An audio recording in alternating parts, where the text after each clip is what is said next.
সোমবারের মধ্যে জামায়াতের সঙ্গে জোটের আসন সংখ্যার চূড়ান্ত ঘোষণা আসতে পারে বলে জানিয়েছে এনসিপির আহ্বায়ক নাহিদ ইসলাম।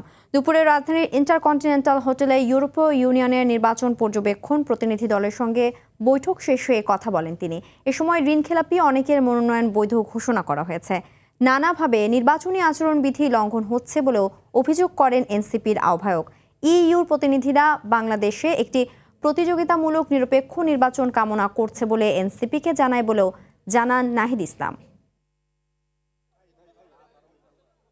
বিশেষ রাজনৈতিক দলকে সরকারিভাবে বিশেষ সুযোগ সুবিধা, বিশেষ প্রোটোকল দেওয়ার মাধ্যমে এক ধরনের সিগন্যালিং করা হচ্ছে এবং যেটা লেভেল প্লেইং ফিল্ডে বাধা তৈরি করতে পারে, এটা অসম অবস্থা তৈরি করতে পারে।